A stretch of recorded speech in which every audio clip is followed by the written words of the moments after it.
तो शुरू करें अब।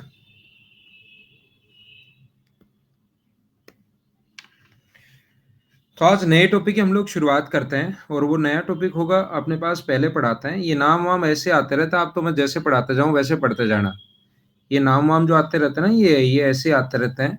आप लोग तो जैसे मैं पढ़ाते जाऊं वैसे वैसे पढ़ते जाना। तो हमारा एक चैप्टर बच गया, एवरेज।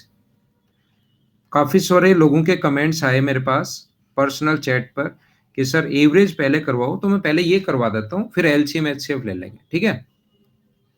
पहले मैं ये करवा देता हूँ और फिर हम लोग एचसीएफ बाद में सिस्टमेटिक बाद में पढ़ लेंगे। वो मैं पूरा कोर्स करवा दूंगा, उससे आप लोग मत डरना कि सर ये जो मतलब ये बच गया है एक, तो मैं पहले ये पढ़ा देता हूँ एलसीएम। हाँ मैं बताऊंगा। हम लोग स्ट्रेटेजी को लास्ट में 10 मिनट रखेंगे, ठीक है। एक बार हम लोग पढ़ते हैं स्ट्रेटेजी को, लास्ट में मैं 10 मिनट आप लोगों को बता दूंगा ताकि हमारा टाइम भी खराब नहीं हो। और शुरुआत में ही पूरी एनर्जी हम लोग स्ट्रेटेजी में ही अगर लगा देंगे 10 15 20 मिनट, तो फिर हमारा थोड़ा दिक्कत होगी, ठीक है। तो पहले हम लोग पढ़ लेते हैं क्योंकि अभी शुरुआत में आते हैं तो थोड़ा पढ़ाने का भी मूड भी रहता है, पढ़ने का भी मूड रहता है। लास्ट में मैं बता दूंगा आप लोगों को, मैथ्स और इंग्लिश दोनों के लिए मैं बता दूंगा।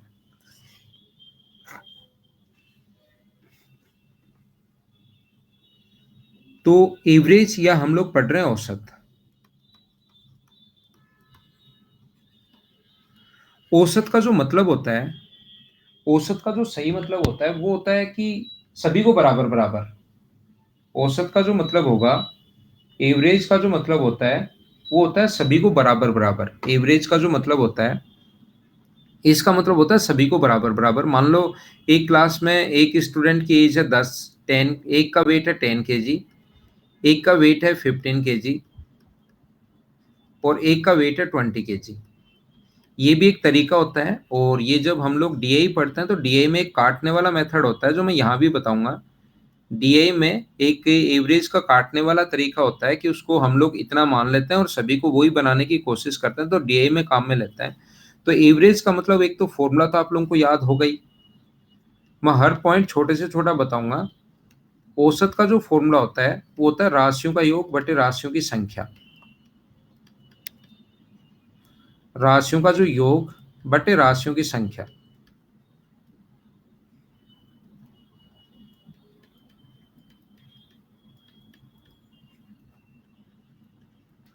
राशियों का योग बटे राशियों की संख्या। एवरेज का जो फॉर्मूला होता है वो होगा सम ऑफ क्वांटिटीज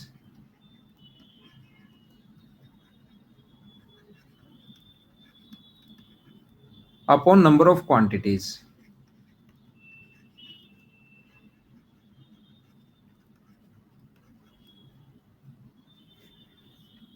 ना एलसीएम एचसीएफ अभिनव बाद में पढ़ाऊंगा, मैं पहले एवरेज पढ़ा देता हूँ आपको। सारी चीजें पढ़नी तो सारी ही हैं, तो पहले मैं ये पढ़ा देता हूँ, कोई बात नहीं।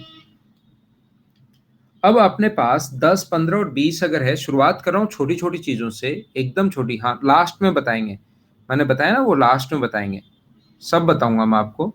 तो 10, 15 एंड 20, इन सभी को ऐड किया तो ये अपने पास सभी को ऐड करने पर आया 45, और 45 को 3 से डिवाइड अगर कर देंगे तो ये अपने पास आ गया कितना, 15 kg। ध्यान रखना एवरेज का जो मतलब होता है, एवरेज का मतलब होता है सभी बराबर बराबर होने चाहिए। एवरेज का मतलब यहाँ से 15 है, तो इससे आप लोग 5 अगर छीन लो और इसको 5 छीन के 15 बना दो, और वो 5 इसको अगर दे दो आगे आप लोग, तो ये भी 15 बन जाएगा, तो ये भी 15 बन गया, ये भी 15 बन गया और ये भी 15 बन गया।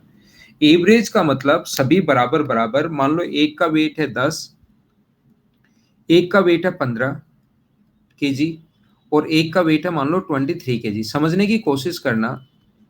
नहीं नहीं, आज ऐसे तो कैसे खत्म हो जाएगा, 2 3 दिन लगेंगे। एवरेज में पूरा ही पढ़ाऊंगा, पूरा ही समझाऊंगा। अगर शुरुआत कर लिया है तो अब डिस्टर्ब नहीं करो, लेकिन आप लोग कमेंट नहीं करो, अब पढ़ लो, फिर बाद में हम लोग वो कर लेंगे। तो एक तो तरीका तो ये होता ही है, राशियों का योग बटे राशियों की संख्या, ये तो सभी को ही पता है। हमारे पास एवरेज का मतलब क्या है, एवरेज अगर हम लोगों को कभी भी निकालना है तो ये फॉर्मूला तो है ही। दूसरा तरीका क्या है कि इसके बीच में कोई भी नंबर सोच लो जो आपको सोचना है, जैसे 10 ही सोच लिया, जैसे 15 सोच लिया, 10 तो छोटा है, बीच का नंबर सोच लिया कोई भी, 15 सोच लिया हम लोगों ने। 15 अगर हम लोगों ने सोच लिया है तो यहाँ से अपने पास 15 बनाने के लिए 8 छीन लो, 8 में से 5 इसको दे दो, तो ये सभी 15-15 बन जाएंगे। 5 इसको दे दिया, 15 ये तो है ही, और इसको 15 बनाने के लिए 8 छीने, लेकिन अपने पास बचे कितने रह गए? अपनी जेब में 3 बचे रह गए। सभी को बनाने के लिए अपने पास 3 बचे रह गए, तो आप एक काम करो, वो 3 जो हैं वो सभी को एक एक दे दो, इसको भी एक दे दो, इसको भी एक दे दो, और इसको भी एक दे दो, तो अपने पास एवरेज सभी में बराबर बराबर हो जाए, वही अपना एवरेज होता है। जैसे ये है छोटा सा ही पॉइंट, लेकिन जैसे मैं समझाने की कोशिश करूं, एक क्लास जैसे अपने पास 10 केजी है, एक का 12 केजी है, एक का 15 केजी है, एक का 8 केजी है, एक का 18 केजी है, एक का 20 केजी है, एक का 6 केजी है। क्लास 1 2 3 4 5 6 7 स्टूडेंट हो गए। एक मान लो 11 केजी का है 8, एक मान लो 13 केजी का है 9, एक मान लो 15 केजी का है 10, एक मान लो 11 केजी का है या 10 केजी का मान लो 11, और एक मान लो अपने पास एक्स है।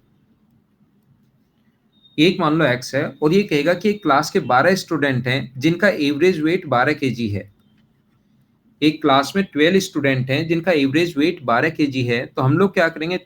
राशियों का योग 3 4 5 6 7 8 9 10, इन सभी को ऐड करोगे और डिवाइड करोगे आप लोग 12 से, और बराबर में 12, 12 12 144, इन सभी को जोड़ के इसमें से घटाओगे। एक तरीका ये तो आपके पास है ही।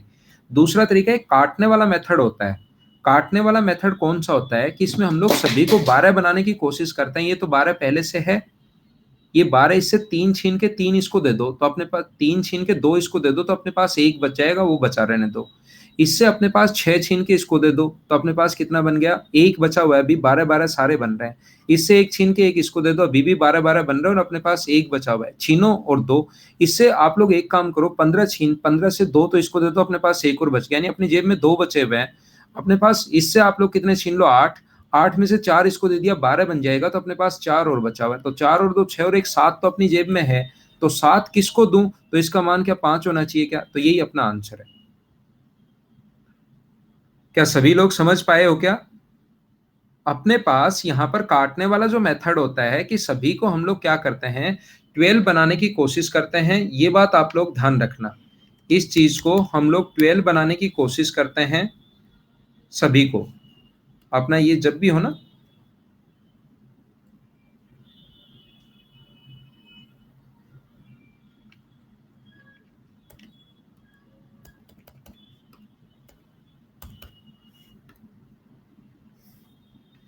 देखो 12 इसने एवरेज दिया हुआ है, इसने खुद ने 12 दिया हुआ है एवरेज, इसने खुद ने ही 12 दिया हुआ है, इसने खुद ने ही एवरेज 12 दिया हुआ है। तो हम लोग क्या करते हैं यहाँ पर? हम लोग क्या करते हैं, इसको काटने वाले तरीके से सबको 12 बनाने की कोशिश करते हैं। जैसे इससे अपने पास 12 है, इससे 15 छीन के 2 इसको दे देंगे, तो 12 तो बन गया ये तीनों, और जो 12 बन जाए उसको काट दो। ये काटने वाला तरीका होता है। जैसे इसमें हम लोग इससे 18 छीन लें और 18 में से 6 छीन लें और 6 इसको दे दो, तो ये भी 12, जो 12 बन जाए उसको काट दो। एक छीन के इसको दे दो, ये भी काट दो।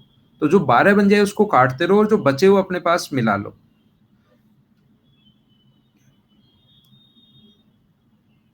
ठीक है ना? ये बात समझ में आई ना? छोटी मोटी कैलकुलेशन अगर इधर उधर हो तो वो आप लोग देख लिया करो, क्योंकि थोड़ा सा मैं जल्दी करने में अगर हो तो वो देख लिया करो। जैसे एक चीज आप लोग ध्यान रखना, 3 नंबर आपके पास हैं, एक अपने पास 3 है, एक अपने पास 5 है, और एक अपने पास मान लीजिए है 7। 3 है, 5 है, और एक अपने पास मान लीजिए 7 है, या आप लोग मान लीजिए 10 है अपने पास, कितना भी मान सकते हो वो। तो इनका जो एवरेज होगा,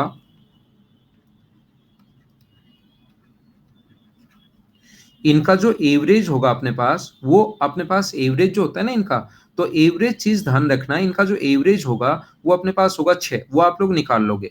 मैं अब एवरेज निकालना नहीं बता रहा हूँ, एवरेज अपने पास 6 होगा। लेकिन कभी भी एक चीज आप लोग ध्यान रखना कि प्रत्येक नंबर में अगर एक ऐड कर दिया जाए, जैसे अपने पास प्रत्येक नंबर में अगर एक ऐड कर दिया जाए, तो नंबर हो जाएगा 4, और नंबर हो जाएगा यहाँ पर 6, और यहाँ पर हो जाएगा 10।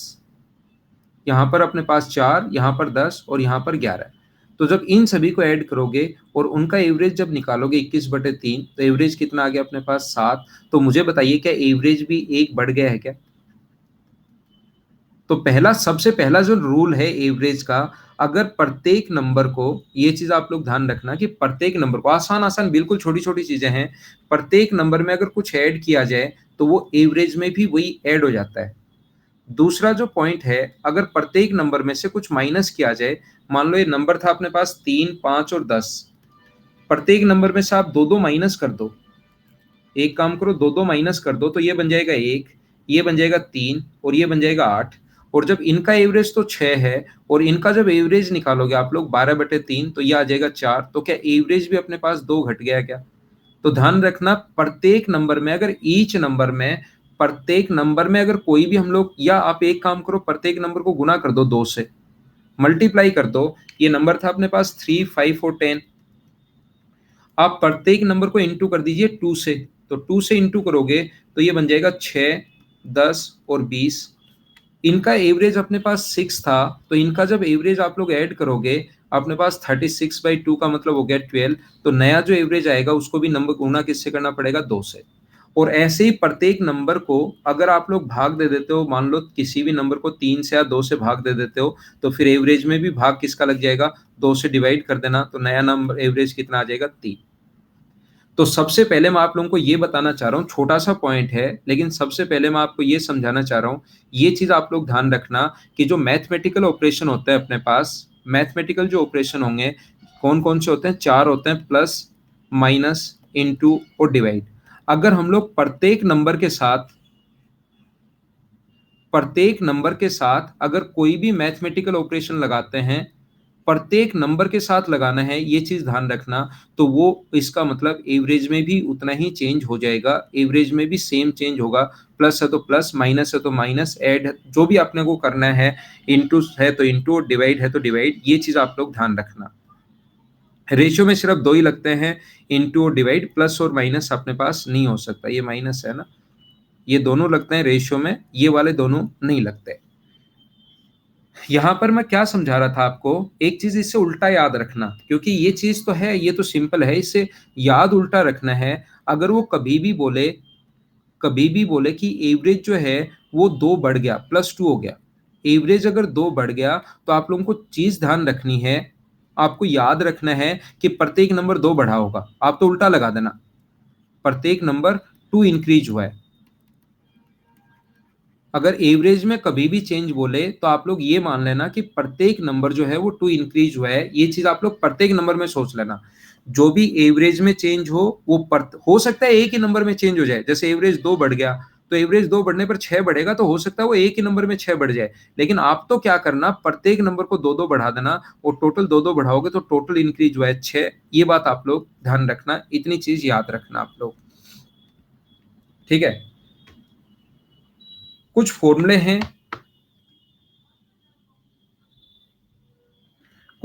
हैं, उसकी कैलकुलेशन फिर से कर लो। ये लो, इसके पीछे क्यों पड़ गए हो आप? कैलकुलेशन हम लोग फिर से कर लेंगे। 10, 12, 15, 8, 18, 20, 6, 11, 13, 15 और 10, इसको हम लोग 12 बनाना है हम लोगों को एवरेज। तो 12 बन जाए तो ये काट दो, 3 छीन के आप लोग इसको दे दो 2, तो अपने पास 1 बन गया। 18 के 6 छीन के इसको दे दो तो अपने पास बन गया। 20 में से आप लोग इसको दे दो, 20 में से 4, 8 छीन लिए, 4 इसको दे दिए, तो अपने पास कितने बन गए? 4। ये छोटी छोटी चीजें हैं, 1 छीन के इसको दे दो, और अपने पास 3 छीनो इससे और 2 इसको दे दो, और 1 अपने पास यहाँ पर हो जाएगा, ठीक है ना? 4 और 1 5 और 1 6 बचे, तो हाँ 6 ही होगा ये लोग। तो उसके इसके पीछे ऐसे क्यों पड़ गए आप? वो छोटा मोटा तो हम लोग कर सकते हैं, ठीक है ना?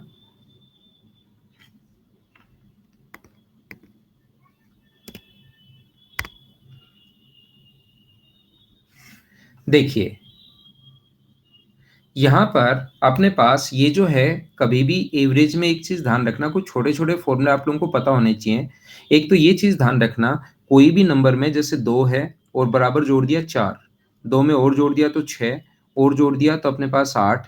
प्रत्येक नंबर जो फर्स्ट टर्म होती है ना एपी की, अर्थमेटिक प्रोग्रेशन जो चलता है, उसकी फर्स्ट टर्म जो होती है उसको तो मानते हैं ए, और उसके बाद अगली जो टर्म होती है उसमें अपने पास डी जुड़ जाता है, A+D।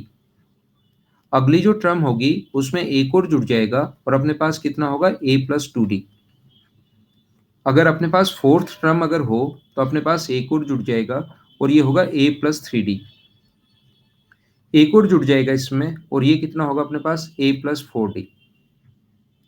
देखिए, एक चीज आप लोग ध्यान रखना, एक बात आप लोग याद रखना कि अपने पास यहाँ पर इसका जो एवरेज होता है, जैसे लगातार संख्या है ना, जैसे मैं क्या समझाना चाह रहा हूँ वो आप लोग समझिए। अगर कभी भी अपने पास लगातार संख्याएं जैसे एक है, दो है, तीन है, चार है, पांच है, तो एक बात आप लोग ध्यान रखना, इसका जो एवरेज होता है, मैंने आपको छीनने वाला तरीका बताया, समांतर श्रेणी है ये, हाँ इस पर मैं वापिस आ रहा हूँ। एक बार जो मैं समझाना चाह रहा हूँ वो समझिए आप लोग। इसमें से अपने पास जब होता है तो पांच में से दो छीनो और दो इसको दे दो तो ये तीन और तीन बन गए। एक इससे चार से एक छीनो तो तीन और एक इसको दे दो तो ये भी तीन और ये भी तीन। तो जब बराबर नंबर होते हैं तो ये चीज ध्यान रखना कि हमारे पास जो एवरेज होता है वो हमेशा बीच वाला नंबर होता है, मिडिल नंबर होता है। अगर कभी भी अपने पास और मिडिल नंबर निकालने का जो तरीका होता है उसमें होता है फर्स्ट टर्म और लास्ट टर्म को ऐड करके आप लोग डिवाइड कर दो टू से।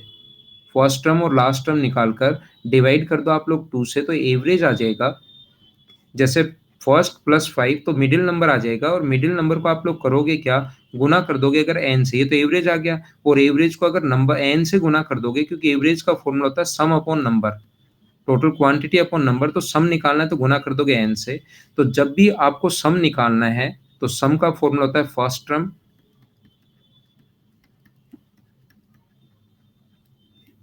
प्लस लास्ट टर्म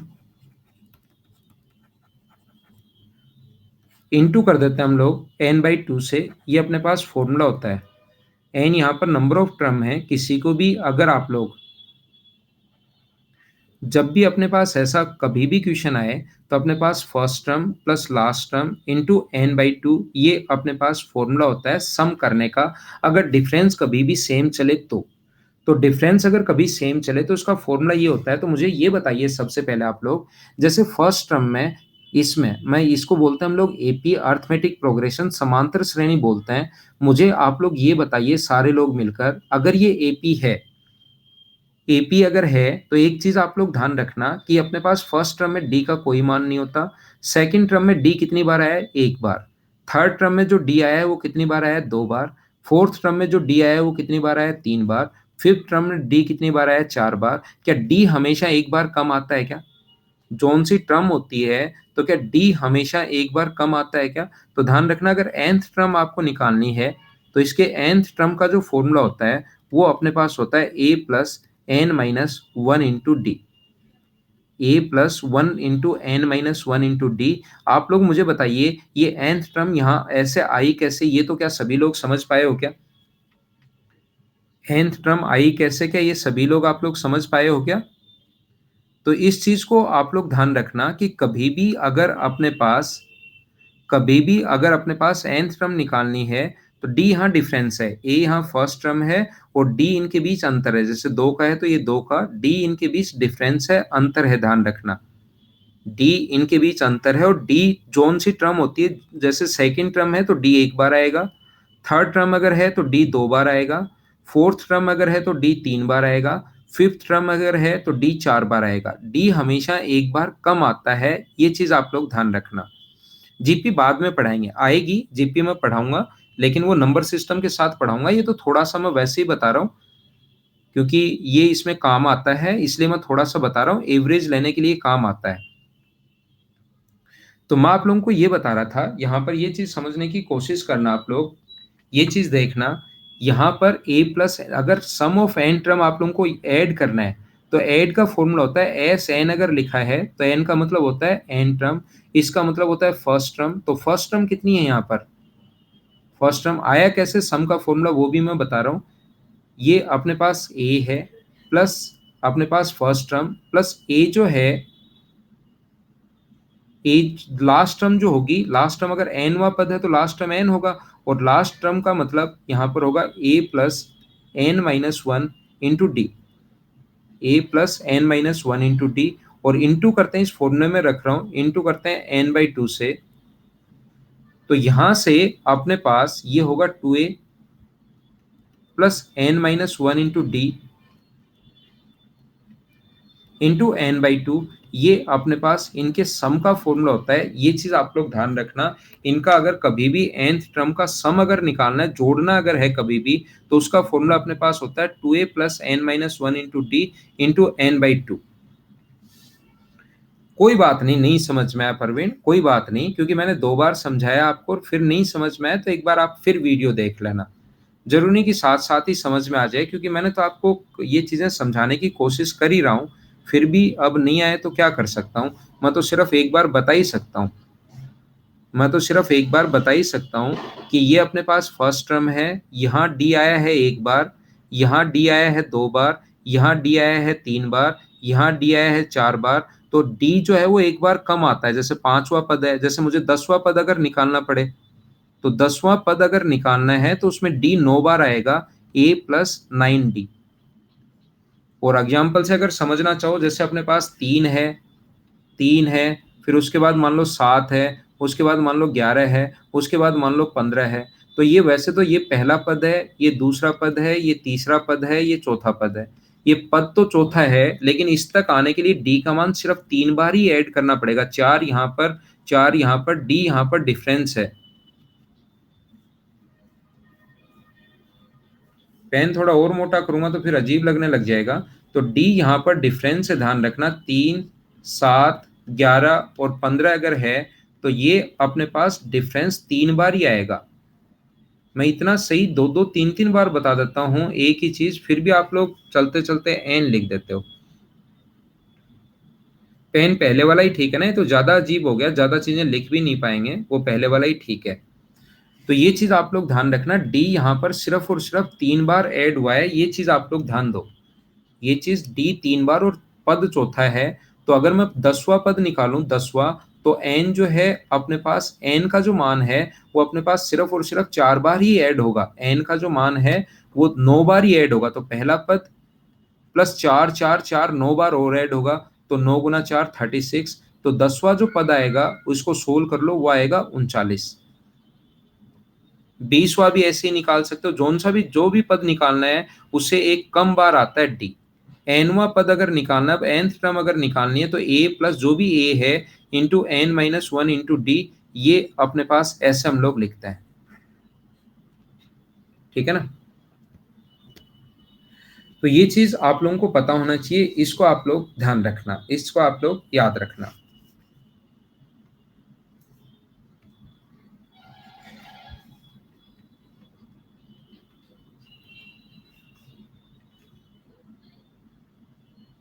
ठीक है। अगर कभी भी हम लोगों को 1 प्लस 2 प्लस 3, 1 प्लस 2 प्लस 3, इनको बोलते हैं हम लोग नंबर सिस्टम, अगला है उसमें मैं बता दूंगा, और इनका ऐड करने का तरीका भी मैं बता दूंगा।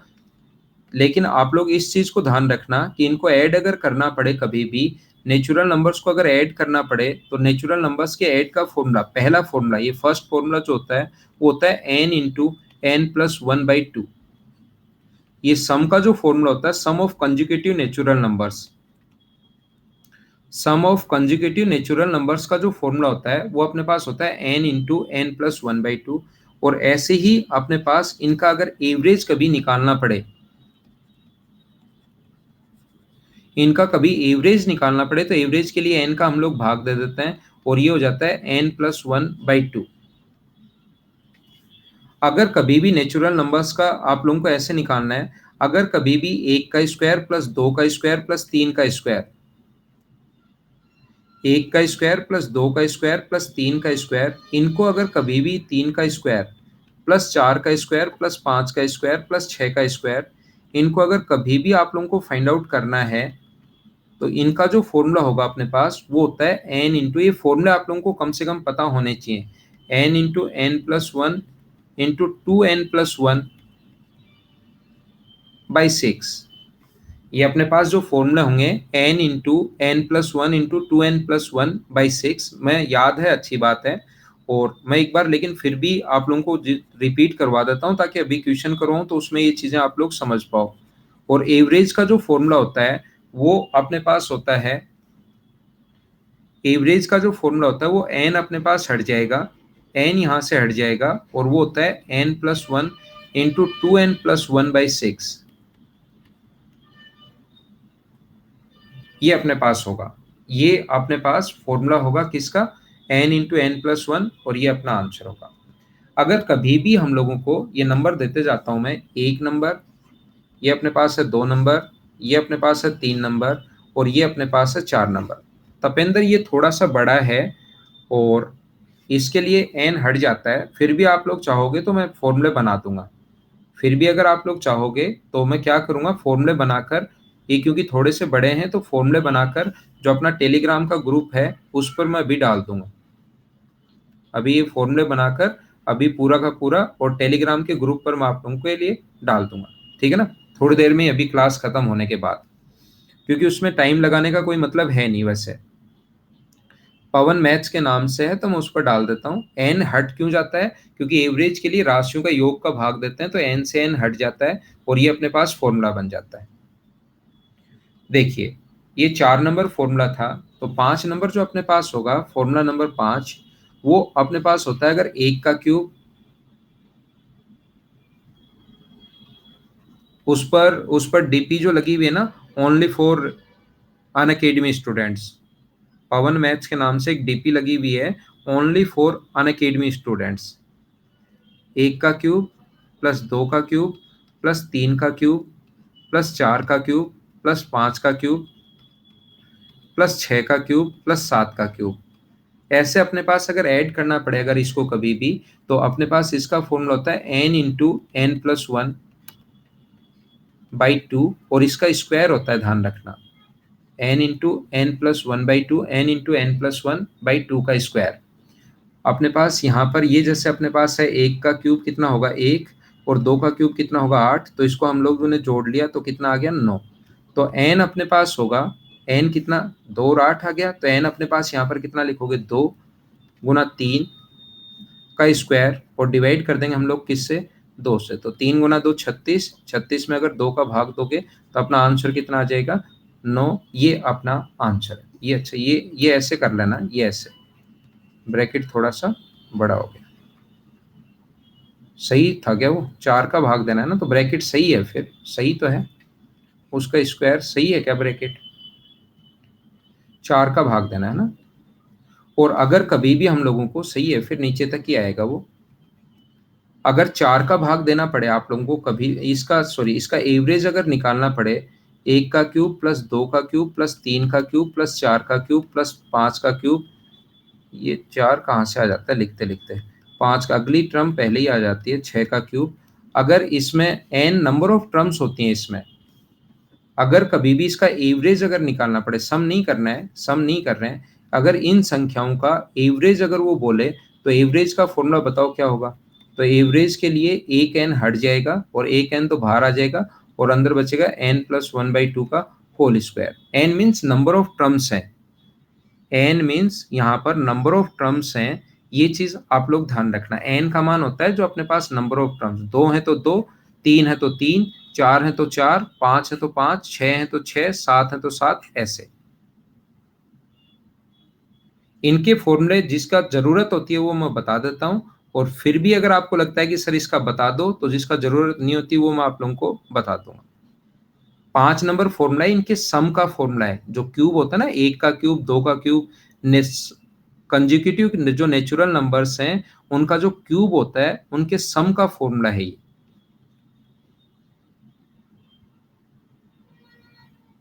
ना ओनली एन से ही डिवाइड करेंगे हम लोग,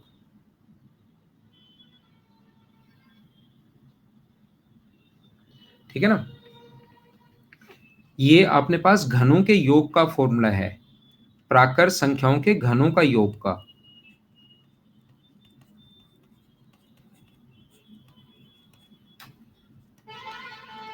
नेचुरल नंबर्स के क्यूब का जो सम होता है उसका फॉर्मूला है। ये नौ कैसे आया, ये आठ और एक जोड़ लिया, आठ में एक जोड़ दो, मैंने वैसे ही दो का अगर जोड़ना है आपको, दो का करना है तो, दो का करना है तो इतना कर लो, वैसे करना है तो सताइस ऐसे करना पड़ेगा, प्लस ये अपने पास 64 करना पड़ेगा, ये 125 करना पड़ेगा, ये अपने पास करना पड़ेगा 216। तो ये तो या तो ऐसे करके जोड़ लेना आप, या इसका फॉर्मूला है ये होता है।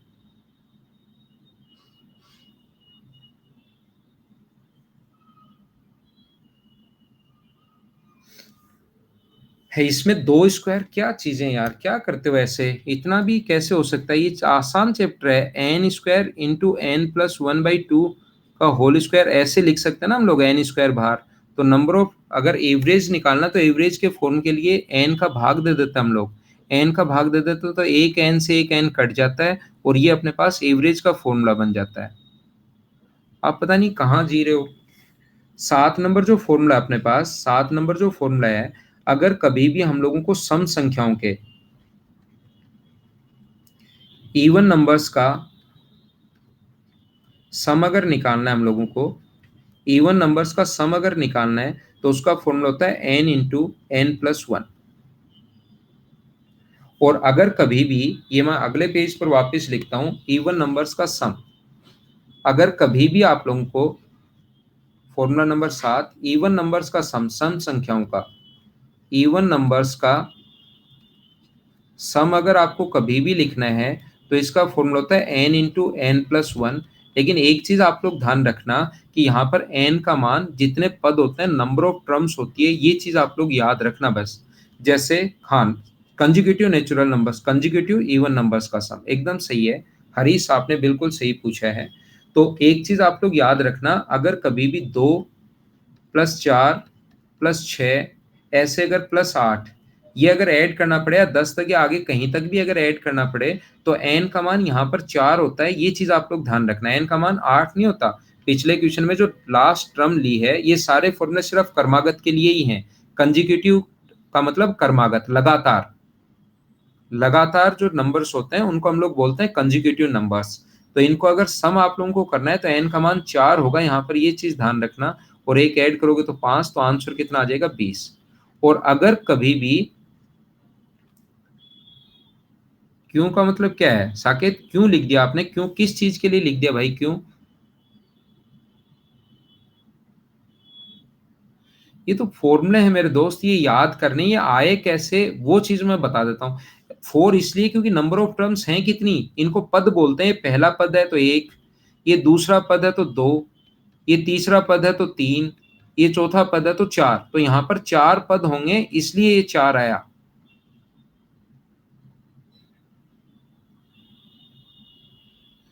अगला देखिए आप लोग, क्वेश्चन नंबर 8, इवन नंबर्स का एवरेज अगर कभी निकालना पड़े, इवन नंबर्स का एवरेज अगर कभी निकालना पड़े, ये फॉर्मूले हैं। एक तो आप लोग रेगुलर आया करो, रेगुलर नहीं रहोगे तो कुछ भी समझ में नहीं आएगा आपको। एक एन हट जाएगा तो आंसर आ गया n+1। कंजिक्यूटिव का नंबर का मतलब जो शुरुआत से शुरू हो, जैसे 1 है, 2 है, 3 है, बीच में कोई नंबर छोड़ना नहीं है और शुरुआत से शुरू होना चाहिए, उनको बोलते हैं कंजिक्यूटिव नेचुरल नंबर्स।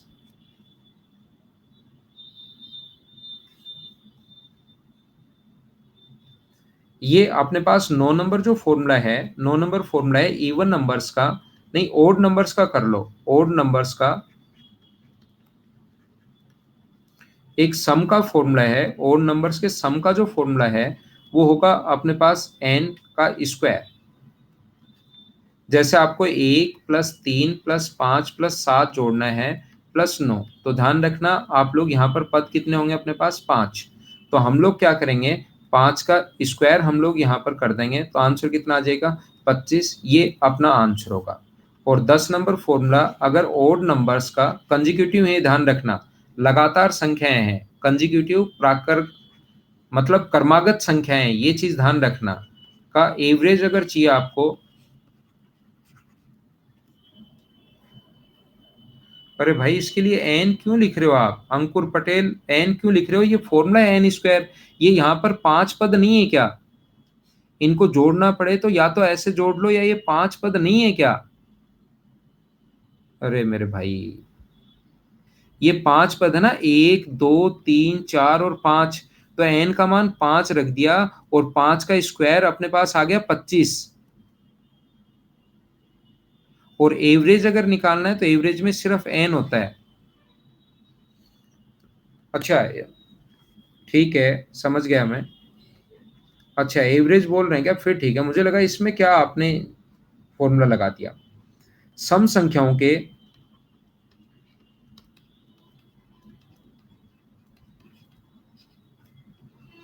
स्क्वायर्स का सम,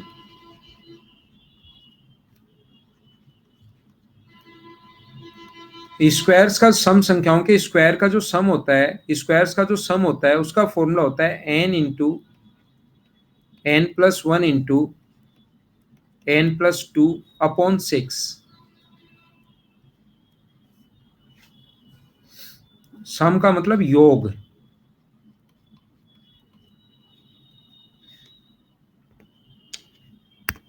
ये अपने पास इवन लिखो यहाँ पर, ये गलत लिख दिया मैंने, मेरी गलती है, मेरे को आज भुला दिया आपने सब कुछ।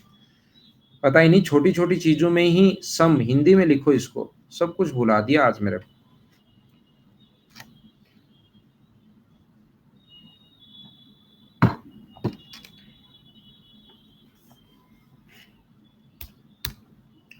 देखो ध्यान दो,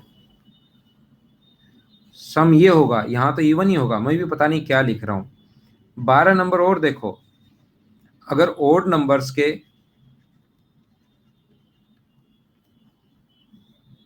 नहीं नहीं कंफ्यूज तो मैं होता ही नहीं किसी चीज में, क्योंकि मुझे पता है ये सारे कहाँ से आए। लेकिन ये हिंदी और इंग्लिश वाले नाम है ना, आप ऐसे ऐसे पूछ लेते हो तो फिर स्क्रीन के सामने ही देखता रहता हूँ मैं। लेकिन आप उसी चीज को एन एन एन कर देते हो ना, मैं 4 बार अच्छे से समझाता हूँ फिर एन कर देते हो आप, फिर मैं 5वीं बार समझा देता हूँ फिर एन कर देते हो। कि स्क्वायर्स का सम, इसको एक बार अच्छे से समझना आप। ओड नंबर्स के स्क्वायर का जो सम है, ये विषम संख्याएं हैं, ठीक है ना। इसका फॉर्मूला होता है n into n plus one into n plus two by six. क्योंकि शुरुआत के जो फॉर्मूले ना, ये सारे के सारे फॉर्मूले इसी टाइप के हैं। शुरुआत वाले जो फॉर्मूले हैं वो सारे के सारे इसी टाइप के क्वेश्चन हैं, जो शुरुआत में अपनी एवरेज की बुक में लिखे हुए ना, वो सारे फॉर्मूले इसी में लिखे हुए हैं। हाँ, ये दोनों सेम होंगे, अब ये गलती नहीं है, इसमें गलती मत ढूंढो, हर चीज में गलती नहीं ढूंढते टीचर की, फिर थोड़ा सही भी नहीं रहता। हर चीज में ही गलती ढूंढने लग जाओगे, कैसे काम चलेगा। यहाँ पर दोनों के ही फॉर्मूले सेम है, ये चीज ध्यान रखना आप लोग, फॉर्मूले में गलती नहीं होती कोई। मैं आप लोगों को ये बता रहा हूँ, मैं आप लोगों को ये बता रहा हूँ कि जैसे 1 से लेकर 8 तक के सम संख्याओं के वर्गों का योग चाहिए। एक चीज ध्यान दो आप, एक बात समझ लो, एक चीज आप लोग सभी समझ लो, यहां पर 1 से 8 तक इसमें गलती करोगे, 11 नंबर और 12 नंबर जो फॉर्मूले हैं इनमें ध्यान देना। आप लोग यहां से मुझे बताओ 1 से 8 तक इवन नंबर्स होंगे कितने? 1 से 8 तक इवन नंबर होंगे कितने? 1 से 8, 1 to 8 इवन नंबर्स कितने होंगे? इवन नंबर्स 4 होंगे। लेकिन ध्यान रखना n का मान यहाँ पर 4 नहीं होगा, n का मान यहाँ पर 4 नहीं होता। n का मान यहाँ पर कितना होता है? लास्ट इवन नंबर जो है वो n का मान होता है, तो ये होगा 8 गुना 9 गुना 10 अपॉन डिवाइड कर देंगे हम लोग 6 से, ठीक है ना। n यहाँ पर लास्ट नंबर होता है, ये चीज ध्यान रखना इस फॉर्मूले में। इसमें भी n, जैसे वो बोले ना 1 से 8 तक 1 to 8, तो आपको ढूंढना है कि लास्ट ओड नंबर कौन सा होगा। आपको ढूंढना है लास्ट एन नंबर, लास्ट कौन सा होगा, ओड नंबर कौन सा होगा, तो 7। तो 7 इंटू 8, एन का मान 7 रखना है फिर, और 9 अपॉन 6, फिर अपना आंसर ये होगा,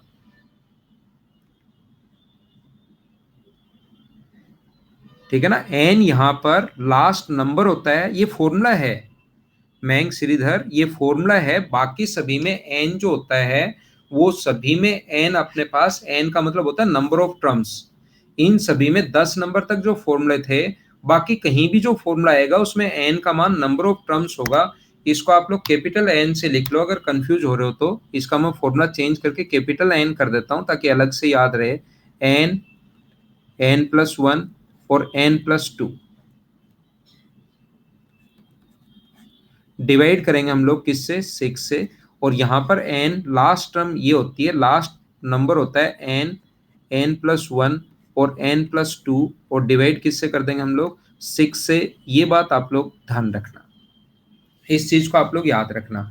1 से 8 तक एग्जाम्पल में दे देता हूँ। अपने पास नंबर जैसे 2 है, नंबर जैसे 4 है, नंबर 6 है, और नंबर अगर अपने पास एक है 8, तो इनका योग अगर इनके स्क्वायर का सम अगर करना है तो या तो ये फॉर्मूला है, 2 से कट जाएगा कितनी बार, 3 बार, और 2 से 4 टाइम, और 3 से 3 टाइम, तो 4 गुना 3, 12 को 10 से गुना करोगे 120, या तो ऐसे आ गया। या दूसरा तरीका अपने पास हो सकता है कि आप लोग इनके स्क्वायर का सम करो। 2 का स्क्वायर अपने पास 4, 4 का स्क्वायर हो जाएगा 16, 6 का स्क्वायर हो जाएगा 36, और 8 का स्क्वायर हो जाएगा 64, ऐसे ऐड करो। इनको ऐड करके देखना आप लोग घर पर बैठे बैठे, तो भी आंसर 120 ही आना है। ये बात आप लोग ध्यान रखना, इस चीज को आप लोग याद रखना।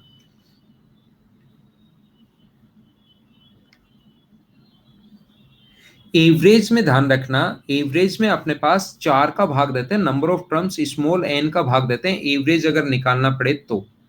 एवरेज अगर निकालना पड़े तो एवरेज का फॉर्मूला होता है, पहले सम निकाल लो, सम में नंबर ऑफ टर्म्स का भाग दे दो, तो नंबर ऑफ टर्म्स तो स्मॉल एन ही होगा ना।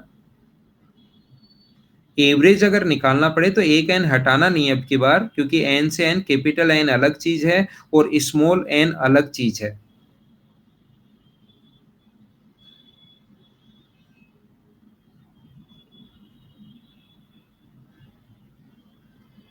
ठीक है ना। एन का मतलब 120, 120 में 4 का भाग दोगे तो एवरेज 30, 4 का भाग दोगे तो 30 आएगा, जो बिल्कुल सही है। देखो एक तो अब भी लिख रखा है कि एन ऊपर गया थोड़ा सा जल्दी जल्दी क्योंकि चले जाते हैं। अखिलेश जोरवाल ने तो एन को अब भी नंबर ऑफ टर्म्स ही लिख रखा है। N small n number of terms है अखिलेश, मैं बता देता हूं, जहां तक अभी तक फॉर्मूले जो आए हैं ये स्मॉल एन लिखा है, इसका मतलब हमेशा नंबर ऑफ टर्म्स से आप काउंट करोगे स्मॉल एन जहां भी है। और कैपिटल एन का मतलब लास्ट एन, यहाँ पर कैपिटल एन इसीलिए लिख दिया ताकि आपको सही समझ में आए मेरे भाई। अखिलेश समझ पाए क्या आप?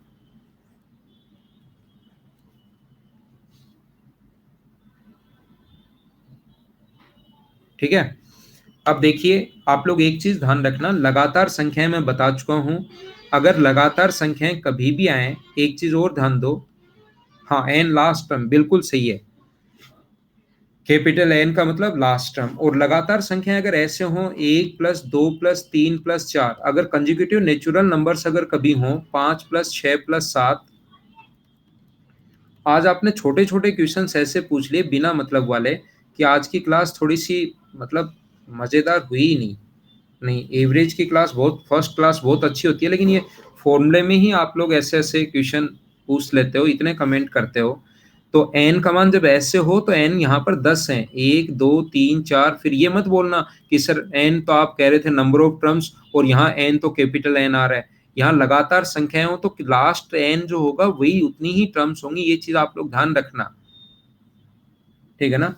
और जब भी डिफरेंस अगर सेम हो, डिफरेंस अगर सेम हो, जैसे अपने पास 5, 10, 15, 20, इनका डिफरेंस अगर सेम हो, हाँ एकदम फालतू के क्वेश्चन, कोई बात नहीं, लेकिन आप स्टूडेंट ऐसे ही क्वेश्चंस पूछते हैं, कोई बात नहीं, कोई बात नहीं, कोई दिक्कत नहीं। मैं आपको ये समझा रहा था कि जब डिफरेंस अगर सेम हो कभी भी, तो उसके एवरेज का जो फॉर्मूला होता है वो होता है last term, first term plus last term को डिवाइड किससे कर देते हैं, 2 से, ये अपने पास आंसर आ जाएगा। यहां पर सिवाय इंडिया एक बार फिर से देखना यार वीडियो, आप उसी में कैपिटल एन और स्मॉल एन में फंसे हुए हो, तो एक बार मेरे भाई फिर से वीडियो देखने की कोशिश करना, हो सकता है क्या पता आपको समझ में आ ही जाए। जब भी डिफरेंस सेम हो, कहीं से भी हो सकता है, 25 हो, 27 हो, 29 हो, 31 हो, 33 हो, मैं फिर कोशिश करता हूँ समझाने का। ऐसे मान लो 101 तक लिखे हुए हैं, तो डिफरेंस अगर सेम हो तो first term plus last term, और इसको डिवाइड कर देते हैं हम लोग किससे, 2 से, तो अपने पास एवरेज हमेशा आ जाता है। अगर डिफरेंस सेम हो, जैसे 3 हो, 6 हो, 9 हो, ऐसे चल रहा है, 3 6 9 12 15, और ऐसे 3 3 के गैप पर जा रहा है 99 तक, और आपसे बोल रहा है कि इसका एवरेज बताओ। तो एवरेज में हम लोग क्या करते हैं, 3 + 999 को ऐड करेंगे और डिवाइड किससे कर देंगे, 2 से, तो ये अपने पास एवरेज आ जाएगा। ये बात आप लोग ध्यान रखना। लगातार संख्याएं अगर कभी भी हों, लगातार संख्याएं अगर कभी भी हों, तो 1 हो, 2 हो, 3 हो, 4 हो, 5 हो, ये नंबर अगर कभी भी हो तो एवरेज हमेशा बीच वाला नंबर होता है, ये आप लोग याद रखना। एवरेज हमेशा बीच वाला नंबर होता है। अगर 1 हो, 2 हो, 3 हो, 4 हो, 5 हो, 6 हो, इसमें बीच वाला नंबर अगर नहीं मिल रहा तो फिर दो नंबर बीच में आ गए। अब तो इसका क्या करें, तो इसमें क्या करते हैं, 3 प्लस 4 को डिवाइड कर देते हैं 2 से, तो आंसर आ जाता है 3.5। अगर लगातार संख्याएं अगर कभी भी हों, कंजिक्यूटिव नेचुरल नंबर्स अगर हों, तो एवरेज हमेशा बीच वाला नंबर होता है, ये चीज आप लोग ध्यान रखना। एवरेज हमेशा मिडिल नंबर होता है, ये चीज आप लोग ध्यान रखना। अब मैंने कुछ फॉर्मूले आप लोगों को बताए हैं, एवरेज होता क्या है वो मैंने आप लोगों को बताया है, तो मैं आप लोगों को सिखाता हूं। ठीक है, हाँ, मुझे बताइए, क्या मैंने फॉर्मूले आप लोगों को लिखवा दिए हैं, एक से लगातार 35 तक की प्राकृत संख्याओं का योग कितना होगा, ऐसा हम लोगों से पूछा है। तो एक से 35 तक की प्राकृत संख्याओं का योग क्या 35 इंटू 36/2 ही होगा क्या? n into n plus 1/2। हम लोग थोड़ा सा जल्दी अब अगला क्वेश्चन करेंगे। अपने पास 1 से 99 तक की प्राकृत संख्याओं का औसत कितना होगा, तो औसत का मतलब होता है n+1, अगर आपको फॉर्मूला याद है तो अपने पास फॉर्मूला होगा 99 में 1 ऐड बाई 2 भी तो होता है ना, n। तो अपने पास फॉर्मूला कितना हो जाएगा 50, क्योंकि हमें सिर्फ इसका एवरेज पूछा है। प्रथम 100 प्राकृत संख्याओं का औसत क्या होगा, प्रथम 100 प्राकृत संख्याओं का एवरेज पूछा है। तो क्या आप लोग नेचुरल नंबर्स का एवरेज 101/2, क्या यही अपना आंसर होगा क्या? जैसे ये किया, अगला नंबर 100 में ऐड कर दिया, तो सेम अपना क्वेश्चन है। प्रथम 50 संख्याओं का औसत क्या होगा, क्या आप लोग सम संख्याओं का औसत निकाल लोगे क्या? प्रथम 50 संख्याओं का औसत हम लोगों से पूछा है, तो इसका मतलब होता है n इंटू एन प्लस 1/, ये तो n का मान योग होता है और एवरेज पूछा है। तो प्रथम 50 का पूछा है, तो 50 में 1 ऐड करोगे तो आंसर कितना आ जाएगा 51। मैं सारे ही स्किप करूंगा क्वेश्चन, 8-10 क्वेश्चन मैं समझाता हूँ, फिर सारे के सारे ही आपको करने हैं, क्योंकि सारे इसी टाइप के क्वेश्चन हैं इसमें। शुरुआत में 40-50 क्वेश्चन जब आप लोग देखोगे तो इसी टाइप के हैं। तो 10-12 मैं समझा देता हूँ, फिर मैं आपको इसके छोड़ दूंगा कि आप खुद करना। 100 तक की सभी सम संख्याओं का औसत क्या होगा, तो 100 तक की सभी सम संख्याओं का औसत क्या आप लोग निकाल लोगे क्या? एवरेज 100 तक सम संख्याएं होंगी कितनी, 50, और इसके सम का फॉर्मूला होता है 50+1, तो आंसर आ जाएगा 51, ये अपना आंसर होगा। तो ये आपकी प्रैक्टिस के लिए कुछ क्वेश्चंस लिखे हुए हैं। विषम संख्याओं का औसत क्या होगा, तो 1 से 100 तक की विषम संख्याएं भी क्या 50 होंगी क्या? तो उसका तो एन ही होता है आंसर, विषम संख्याओं में तो एन अपना आंसर आ जाएगा। ये क्वेश्चन जो आ जाए, ये वाला क्वेश्चन अगर अचानक से आपके सामने आ जाए, तो याद रखना आप लोग अभाज्य संख्याएं अपने पास ऐसे लिखनी ही पड़ेंगी। फिर प्रथम 10 अभाज्य संख्याओं का औसत क्या होगा, तो औसत अगर अपने पास है तो फिर ये लिखना ही पड़ेगा। 10 अपने पास प्रथम अभाज्य संख्याएं पहली कौन सी होती है, पहली होगी अपने पास 2, फिर कितनी होती है 3, एक नहीं होती। नंबर सिस्टम मैं आपको अगला ही चैप्टर में पढ़ाऊंगा।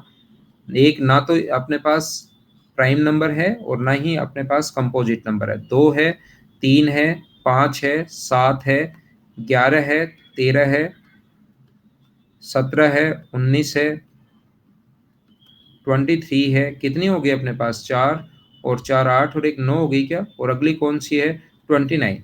इन सभी को ऐड करके और डिवाइड करना आप लोगों को 10 से, और ये अपना आंसर आ जाएगा 12.9। इसका कोई भी ऐसा नहीं है, प्राइम का कोई फॉर्मूला नहीं है अर्पित, हमें ऐसे ही ऐड करना पड़ेगा इसको। प्राइम का कोई भी अपने पास फॉर्मूला नहीं है, जो अपने पास ऐसे ही ऐड करना पड़ेगा। वो तो नंबर पहचानने का तरीका है, प्राइम नंबर है या नहीं है। ये जो आप बता रहे हो ऊपर जिसने फॉर्मूला लिखा है 6n+-1 या 3n+-1, ये जो है ये पहचानने का तरीका है कि वो प्राइम नंबर है या नहीं है।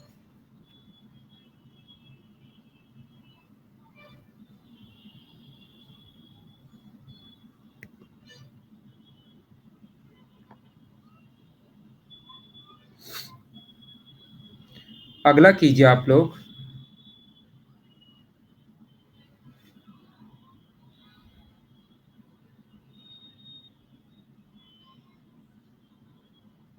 प्रियांश आपको नंबर सिस्टम में बताया है, मैं फिर बता दूंगा, वो नंबर सिस्टम में आएगा। क्या इस क्वेश्चन को आप लोग कर लोगे क्या? इनको आप लोग कर लेना। ये एक बार मैं ये समझा देता हूं, ये 5 से बड़े फॉर्मूले के लिए लगता है, आप आगे की चीजें पहले पूछ रहे हो।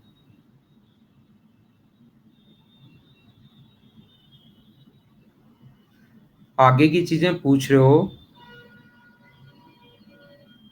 ठीक है ना? ये आएगा अपने पास 6n ± 1 आएगा। इवन नंबर पहचानने का नंबर सिस्टम अगला ही चैप्टर में पढ़ाऊंगा, उसमें आएगा। एक बार कमेंट मत करो चाहिए आप। 5 क्रमागत प्राकृत संख्याओं का योग 250 है। तो इस क्वेश्चन का करने का तरीका, एक तो 5 क्रमागत संख्याएं मान लो, कंजिक्यूटिव नंबर्स, ठीक है ना? तो n+2 n+3 और n+4 ये 5 हो गए। इन सभी का जो सम है 5n+10 इक्वल्स टू अपने पास 250 है। तो n का मान यहां से जब सोल्व करोगे तो वो आ जाएगा 48। तो ये 48 आ गया पहला नंबर, दूसरा नंबर 49, तीसरा नंबर 50, ये 51 और ये 52। इन दोनों का प्रोडक्ट हम लोगों से पूछा है। इस टाइप के क्वेश्चन करने का डायरेक्ट तरीका क्या होगा, क्योंकि हमें लगातार संख्याएं अगर कभी भी आ जाए तो ध्यान रखना, जैसे आप लोग एवरेज निकालोगे, मैं बता चुका हूँ लगातार संख्याओं का एवरेज हमेशा बीच वाला नंबर होता है।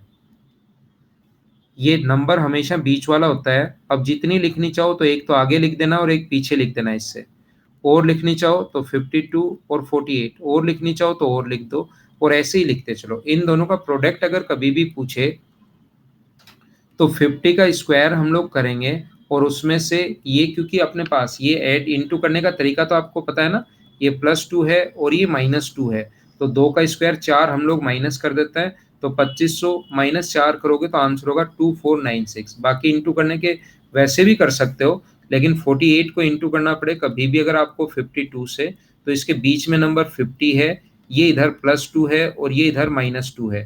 तो अपने पास 50 का स्क्वायर करते हैं और 2 का स्क्वायर 4 उसमें से माइनस करते हैं। जैसे कभी भी आपको इंटू करना है 63 इंटू 65, तो इसके बीच में नंबर होता है कितना, 64। बीच वाला नंबर अगर आपको पता है तो इसका स्क्वायर करते हैं, और 1 का स्क्वायर, क्योंकि ये तो +1 था 64 से, ये -1, तो 64 का स्क्वायर 4096, और इसमें -1 करेंगे तो 4095। ठीक है। 4 क्रमागत सम संख्याएं अगर लिखनी हो, तो सम संख्या हम लोगों को लिखनी हो तो 108 को डिवाइड करेंगे हम लोग 4 से, तो ये अपने पास आ जाएगा कितना, 27। अब 4 कर्मा बीच वाला नंबर आ गया, लेकिन ये तो सम नंबर होता है ही नहीं, इससे एक तो अगला लिखना है और एक इससे पहले वाला लिखना है। एक इससे अगला लिखना है कितना, 30, और एक इससे पहले वाला लिखना है 24, और ये यहाँ बीच से काट दो आप लोग, ये बीच से आप लोग काट दो, और ये अपने पास जो पूछा है सबसे बड़ी और सबसे छोटी का गुणनफल, इसको गुना करोगे तो आंसर आ जाएगा 720। ये अपना आंसर है। क्वेश्चन लिख भी रहे हो और सॉल्यूशन भी उतार रहे हो, भाई ये नहीं करना। क्वेश्चन आपको ऊपर किसने कमेंट कर दिया है ऐसा, ये आपके पास लिखा हुआ है। अरबाज खान, आप ना तो क्वेश्चन लिख पा रहे हो ना सॉल्यूशन उतार पा रहे हो। क्वेश्चन नहीं लिखना मेरे भाई, ये आपके पास अपडेट सेक्शन में क्वेश्चन है मेरे दोस्त, अपडेट सेक्शन को देखो।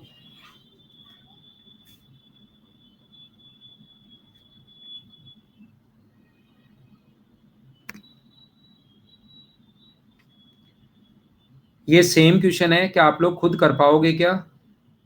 सेम क्वेश्चन है, आप लोग खुद करना। ये क्वेश्चन शायद ये होगा नहीं, इसको हम लोग, इसको छोड़ देना एक बार, 16 नंबर को। वैसे तो हो जाएगा 64, लेकिन इसके बीच का नंबर अगर कंजिक्यूटिव नंबर है तो बीच का नंबर है या नहीं है, उसको हमें देखना पड़ेगा। अगर अपने पास 5 लगातार ए बी सी और डी 5 लगातार सम संख्याएं हैं, ए और ई का औसत 46 है, तो सबसे बड़ी संख्या क्या होगी? ये चीज ध्यान दो। A B C D E are 5 consecutive even numbers, average of A and E is 46, what is the largest number, ऐसा हम लोगों से पूछा गया है। लार्जेस्ट नंबर हम लोगों से पूछा गया है। तो इस टाइप का क्वेश्चन करने का तरीका जो होता है वो क्या होगा, ए और ई का एवरेज अगर 46 है, मतलब 46 बीच वाला नंबर आ गया, तो एक नंबर इससे छोटा होगा, कौन सा होगा? 44 होगा, और एक नंबर इससे छोटा होगा, 42 होगा, और ये अपना आंसर आ गया। सबसे बड़ी संख्या पूछी है क्या? बड़ा पूछा है तो 48 और 50, सबसे बड़ा पूछा है तो आंसर हमारा इस क्वेश्चन का 50 होगा। लार्जेस्ट नंबर हम लोगों से पूछा गया है। नहीं समझ में आया? कोई बात नहीं, मैं वापस समझाता हूँ। नहीं समझ में आएगा तो मैं यहीं बैठा हूँ फिर बताऊंगा। ए बी सी डी 5 लगातार सम संख्याएं हैं, तो मुझे बताओ ए है, ए मान लो एन है, बी जो है वो होगा n+2,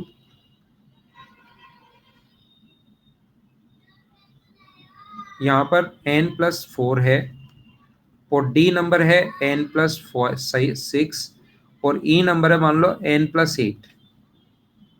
तो मुझे आप लोग सभी लोग ये बताओ, क्या अपने पास ए और एन का जो ए और ई का जो एवरेज होगा वो क्या हमेशा बीच वाला नंबर क्या सी होगा क्या? क्योंकि आप 4 यहाँ से जोड़कर 4 यहाँ जोड़ दोगे, तो क्या यहाँ पर ए और सी का नंबर एवरेज अगर निकालोगे तो n+8/2, दो नंबर का एवरेज, तो इसका दोनों का एवरेज क्या बीच वाला नंबर ही आता है क्या? और बीच वाला नंबर अगर आपके पास 46 आ गया, तो क्या अपने पास सबसे बड़ा नंबर जो होगा उसमें अपने पास 46 आ गया, इससे दो आगे जोड़ोगे तो 48, दो आगे जोड़ोगे तो 50, ये अपना आंसर आ जाएगा। क्या अब की बार तो जिन्होंने एन लिखा है समझ पा रहे हो क्या?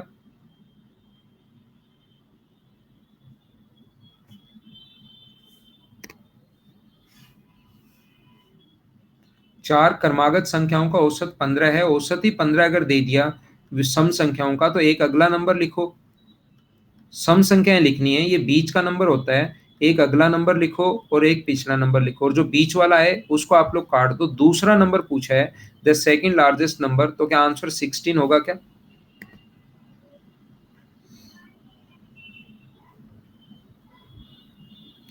मुझे उम्मीद है आप लोग खुद ही कर पाओगे। 17 संख्याओं का औसत जो है, 17 का जो औसत है वो अपने पास 14 है। 14 अगर है 17 नंबर का, तो मुझे बताओ क्या 8 नंबर इससे आगे होंगे क्या, और 8 नंबर इससे पीछे होंगे? क्या सही है क्या? मुझे आप लोग ये बताइए, एक बार ध्यान देना, मैं दोनों तरीके से ही क्वेश्चन समझाता हूँ, कैसे सोच पाओगे आप। पहली संख्या और आखिरी संख्या का अंतर कितना होगा, देखना आप लोग। मुझे बताइए, पहला नंबर एन है, इधर ध्यान दो, पहला नंबर एन है, दूसरा नंबर होगा n+2, तीसरा नंबर होगा n+4, तो अपने पास जो 17वां नंबर आएगा, क्योंकि दो दो का गैप है, तो मुझे बताओ जो 17वां नंबर आएगा वो क्या n+32 ही होगा क्या? क्योंकि दूसरे नंबर में ये एक बार ही आया है, 2 गुना 1 है दूसरे नंबर में, ये 2 गुना 2 है दूसरे, इसमें 2 गुना 2 है, तो इसमें क्या 2 गुना 16 ही होगा क्या 17वें नंबर में? और इसका डिफरेंस हम लोगों से पूछा है, तो क्या इनका डिफरेंस तो 17 नंबर का डिफरेंस तो हमेशा ही क्या 30 और 32 ही होना है क्या, चाहे कुछ भी कर लो? तो आपको सोल्व करने की जरूरत है ही नहीं, आंसर 32 ही आएगा। नहीं समझ में आया मिक्की कुमारी? आपको कम चीजें समझ में आती हैं, आप थोड़ा सा पढ़कर आया करो पहले वाली चीजें। मैं आपको ये बता रहा हूँ, मुझे ये बताइए, 3 नंबर हैं, पहला एन है, दूसरा n+2 है, सम संख्याएं हैं, और एक n+4 है, तो मुझे बताओ इनका अंतर कितना है? तीन सम संख्याओं का अंतर कितना होगा? तीन सम संख्याओं का, इवन नंबर्स का, तीन इवन नंबर्स का तीन सम संख्याओं का अंतर कितना होगा मुझे बताओ। तो सम संख्याएं कोई सी भी लिख लो लगातार, 8, 10 और 12 कंजिक्यूटिव हैं, ये लगातार हैं, कंजिक्यूटिव हैं 8, 10, 12 की, तो क्या अंतर 4 का ही होना है क्या? कोई सा भी आप लोग लिख लो, तीन संख्याओं का अंतर तो हमेशा 4 का ही रहना है। तो तीन संख्याओं का अंतर जब 4 का है तो 2 गुना 2 ही है क्या? अगर चार संख्याएं होती लगातार तो अंतर होता 6 का, तो 3 गुना 6, तो 17 नंबर अगर हैं, 17 नंबर, अरे सम संख्याओं में डिफरेंस 2 का नहीं होता क्या मेरे भाई? लगातार होती तो n+1 n+2 ऐसे लिखते, लेकिन अगर अपने पास संख्याएं सम है तो उनमें दो दो का डिफरेंस होता है ना। सम संख्या तो पता है क्या क्या होती हैं, तो इनमें अंतर कितने का है? 4 का। ऐसे 17 नंबर अगर लिख दिए जाएं, 17 नंबर अगर लिख दिए जाएं, तो 16 गुना 2 अंतर हमेशा 32 का ही आएगा। या आप करके देख लो, चलो ऐसे छोड़ो आप, ये तो कोई बढ़िया तरीका नहीं है, बढ़िया तरीका बताता हूँ जिसमें थोड़ा टाइम लगे। 17 नंबर हैं, और बीच वाला नंबर 14 है, बीच वाला नंबर 14 है, तो 8 तो इससे ज्यादा होंगे और 8 इससे कम होंगे।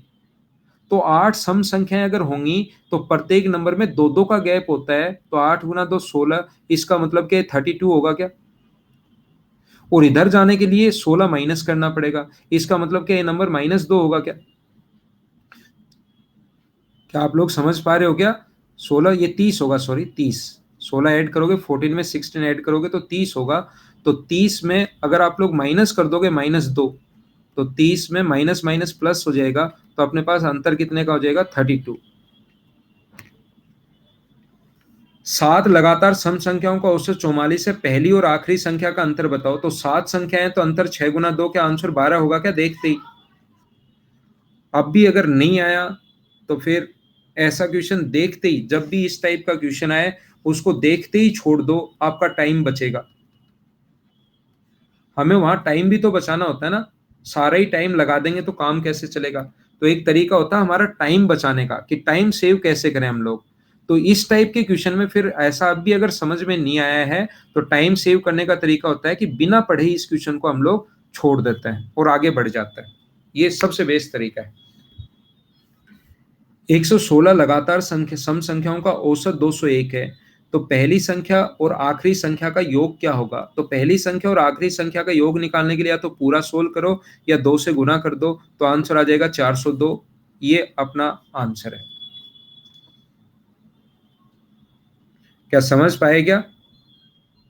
गुना, क्योंकि फर्स्ट और लास्ट का ही तो एवरेज होता है ना, फर्स्ट और लास्ट का ही तो एवरेज होता है, तो एवरेज बीच वाला नंबर आता है, तो इन दोनों को जोड़ के अगर ये बीच में आया है तो अपने पास /2, एवरेज /2 बराबर इन दोनों का सम, तो 2 आगे चला जाएगा, तो गुना कर दो, जैसे ही /2 बराबर ये, तो 2 का जैसे ही गुना होगा तो दोनों का सम पता लग जाएगा। एकदम सही है। तो 3 क्रमागत सम संख्याओं का जोड़ इन तीनों संख्याओं के औसत से 28 अधिक है। तो एक तो ऐसे कर सकते हो, 3 क्रमागत सम संख्याओं का जोड़ n, n+2 और n+4 ऐसे होगा।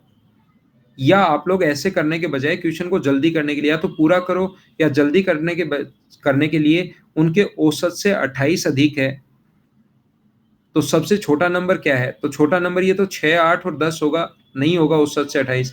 ये 12, 14 और 16 होगा, तो इनका औसत तो होता है बीच वाला। तो क्या बची हुई दो संख्याओं का योग 28 है क्या? तीन संख्याओं का जो योग है 28 अधिक है, तीन संख्याओं का योग उसके औसत से। तो क्या अपने पास औसत तो ये है, और अपने पास ये, इससे इनको क्योंकि कटेगा, ये 14 + 28 होना चाहिए, तो इसको तो काट दो, जोड़ने की जरूरत है ही नहीं, वैसे तो 42 होना चाहिए, छोटी ही संख्या है। और डायरेक्ट आप लोग ऐसे कर सकते हो कि इन दोनों बची हुई का सम, तो इससे कर लेंगे हम लोग। तो 2 3 4 मिनट का ब्रेक लेते हैं, फिर मैं वापिस आता हूँ, ठीक है ना? ठीक है।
देखो ध्यान दो आप लोग।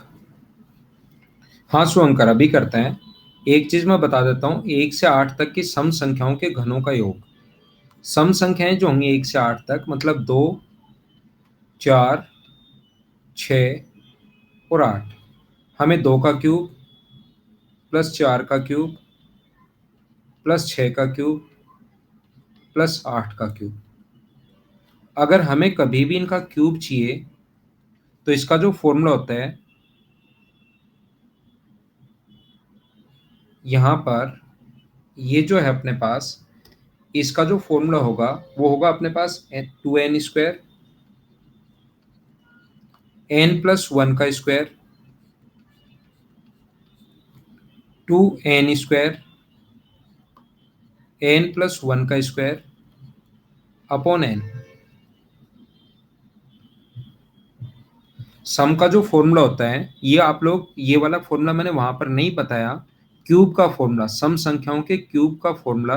नहीं तो फिर आप लोग वहां पर और ज्यादा हो जाते हैं और वैसे ही डिस्टर्ब हो रखे थे उस टाइम। तो आप लोग यहाँ पर देखिए,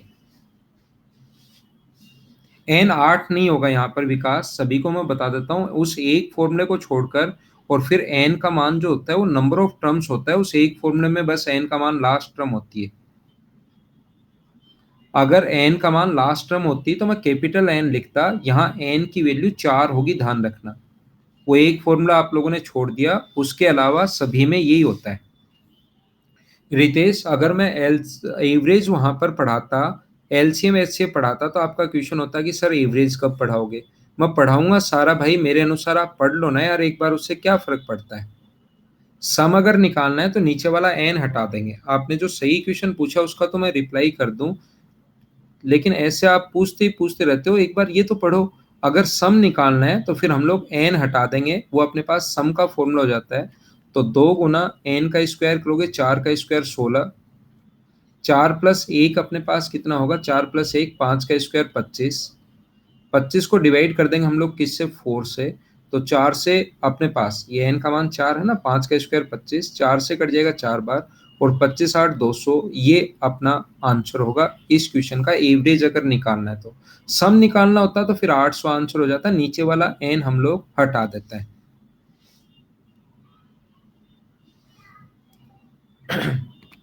इसमें एक तो नए नए बच्चे आते रहते हैं, इनको एक तो अनअकैडमी वालों को ये चीज मना करनी पड़ेगी कि पर्टिकुलर बैच में जैसे बच्चे हों तो फिर जो शुरुआत से पढ़ रहे हो वही अगर कंप्लीट करें तो फिर पढ़ाई अच्छी होती है। क्योंकि नए डेली, जैसे आज मैंने एवरेज पढ़ाया, ठीक है, थोड़ा बहुत शुरुआत है इसलिए समझ में भी आ जाएगा। अब जो परसों बच्चा आएगा एवरेज में, उसके कुछ भी समझ में नहीं आएगा। फिर वो क्या है कि नए नए क्वेश्चंस पूछता रहता है, उसको पता भी नहीं रहता कि पढ़ाने का तरीका क्या है, सर कैसे पढ़ाते हैं। तो इसलिए कुछ न कुछ ऐसा करना पड़ेगा। अगर कभी भी हम लोगों को विषम संख्याओं का निकालना पड़े तो इसका फॉर्मूला होगा n² n, स्मॉल n है ना, n² 2n² - 1 अपॉन n। ये अपने पास फॉर्मूला होता है ओड नंबर्स के लिए, विषम संख्याओं के लिए ओड नंबर्स का फॉर्मूला ये होता है। ये दो फॉर्मूले आप लोगों के लिए नए हैं, एक ये वाला और एक ये वाला, इनको आप लोग पढ़ लीजिए। मैं एन से एन काट भी सकता था, लेकिन मैंने इसलिए नहीं काटा क्योंकि ऊपर वाला फॉर्मूला योग का है। इसलिए नहीं काटा क्योंकि ऊपर वाला फॉर्मूला योग का है और नीचे वाला फॉर्मूला अपने पास इसका है। नीचे एन लगा दिया तो एवरेज बन जाता है, नहीं तो ये अपने पास एन ये है। नहीं नहीं, 14 ही है, 14 ही फॉर्मूले हैं सिर्फ और सिर्फ। और बाकी तो जो 14 फॉर्मूले, 14 भी नहीं है, 7 ही हैं। 7 का सम निकाल लो, और सम के फॉर्मूले 7 हैं, उनके साथ ही नीचे तो एवरेज का फॉर्मूला तो फिर बनाना आसान होता है। ठीक है ना। एक ये वाला क्वेश्चन आप लोग समझ लीजिए, थोड़ा सा इसके बारे में आप लोग समझ लो। हाँ, एन का भाग दे दो एवरेज में, बिल्कुल देवेश और सक्षम, आपने बिल्कुल सही लिखा है। क्रिकेटर के एक खिलाड़ी ने 15 पारियों में कुछ रन बनाए, 16वीं पारी में उसने 85 रन बनाए, और जिससे उसकी औसत रन संख्या पहले से 3 रन अधिक हो गई। क्या इसको मैं एलिगेशन से करवा चुका हूं क्या? यहाँ पर आप लोग कैसे करोगे, थोड़ा सा मैं एवरेज के बारे में आपको समझाता हूँ।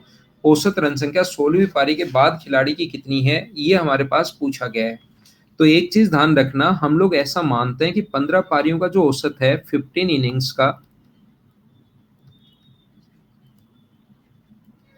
इनिंग्स का जो एवरेज है वो हम लोग मान लेते हैं एक्स है। थोड़ा सा समझने की कोशिश करना।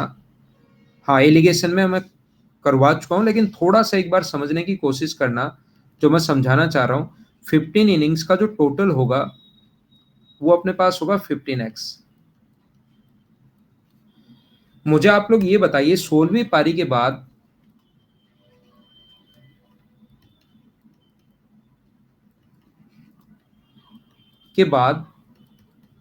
टोटल रन कितने होंगे?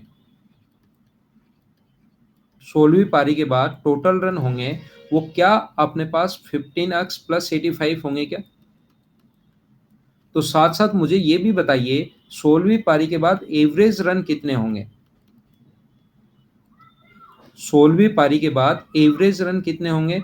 15x प्लस 85 को डिवाइड कर दें हम लोग किससे? 16 से, क्योंकि एवरेज का फॉर्मूला होता है राशियों का योग बटे राशियों की संख्या। अब यहाँ पर पहले एवरेज दो जगह से एवरेज निकालेंगे और 3 रन अधिक हो गई, and his average run exceed by 3, 3 run अधिक हो गया।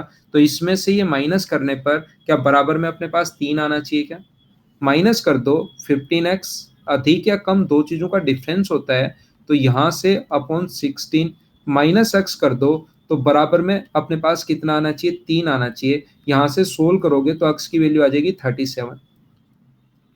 लेकिन हमें तो नया एवरेज पूछा है, 16वीं पारी के बाद पूछा है, आफ्टर 16th इनिंग पूछा है, तो इसमें 3 ऐड हो जाएगा और क्या अपना आंसर 40 हो जाएगा क्या? एलिगेशन से तो मैं करवा ही चुका हूं, मैं क्या समझाना चाह रहा हूं उस चीज को समझिए आप। एलिगेशन तो मैं समझा ही चुका हूं, उसको बार बार लगाने का कोई फायदा है नहीं। यहां पर मैं आप लोगों को ये समझा रहा था कि मुझे बताइए 15वीं पारी में उसने 85 रन बनाए। अब देखना एवरेज का मतलब समझना आप। हाँ, ये बेसिक है राजेंद्र बाबू। एवरेज में 15 पारियों में उसने रन बनाए और 16वीं पारी में उसने 85 रन बनाए, जिसका औसत जो है वो 3 रन अधिक हो गया।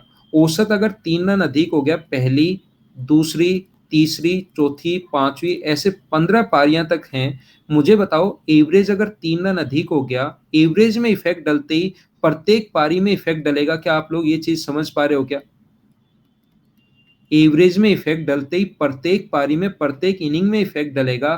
तो मुझे ये बताओ एवरेज बढ़ाने के लिए उसने कितने रन खर्च कर दिए? 15 पारियों में 3-3 बढ़ेंगे, तो क्या 45 रन तो इनका एवरेज सही लाने के लिए कर दिया क्या? तो 85 में से 45 रन तो एवरेज बढ़ाने के लिए खर्च कर दिया, तो क्या उसका एवरेज 40 बचा क्या लास्ट पारी का? तो लास्ट पारी में उसने कितने रन बनाए? 40 उसका एवरेज, और पहले वाले के भी 3-3 बढ़ गए, तो अपने पास आंसर कितना आ गया? 40। ये अपना आंसर। तो ये अपना दूसरा तरीका है कि क्वेश्चन को हम लोग सोच कैसे पाएंगे, वो अपना तरीका है। या कभी कभार ऐसा होता है कि कुछ लोगों को ऐसा लगता है कि हमें तो चीज ये समझ में आई ही नहीं, पूरी चीज समझ में नहीं आई। तो एवरेज का एक तरीका होता है, बिल्कुल ठीक है, बिल्कुल ठीक है।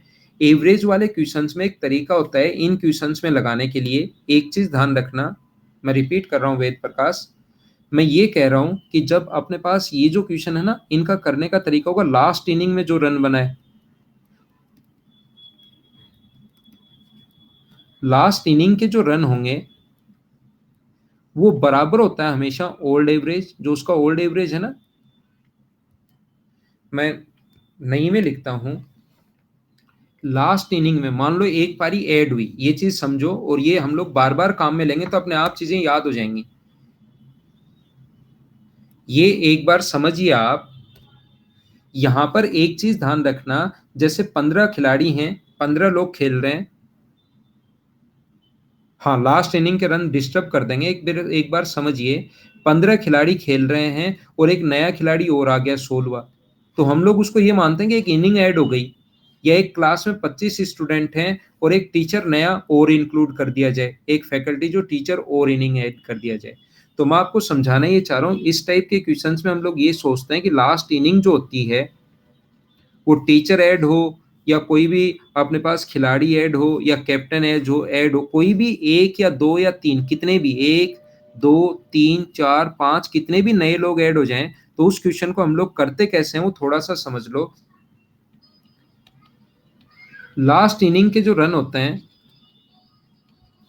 लास्ट में जो ऐड हुआ, अगर इनिंग खेली तो रन ऐड होंगे, खिलाड़ी हुआ तो एज ऐड होगी, ये अगर अपने पास विद्यार्थी है होगा तो कोई केजी में वजन ऐड होगा, या ऐसे जब भी अपने पास दो टाइप के क्वेश्चन बनते हैं, एक रिप्लेस करता है, ये तो एक नई पारी ऐड होती है, और एक ऐसा क्वेश्चन बनता है कि एक खिलाड़ी तो आ गया और दूसरा खिलाड़ी उसकी जगह चला गया, ऐसा क्वेश्चन बनता है। तो रिप्लेस वाले क्वेश्चंस बाद में करेंगे, पहले मैं ये समझा रहा हूँ। तो अपने पास बराबर में लिखते हैं हम लोग old average plus minus average change into total inning.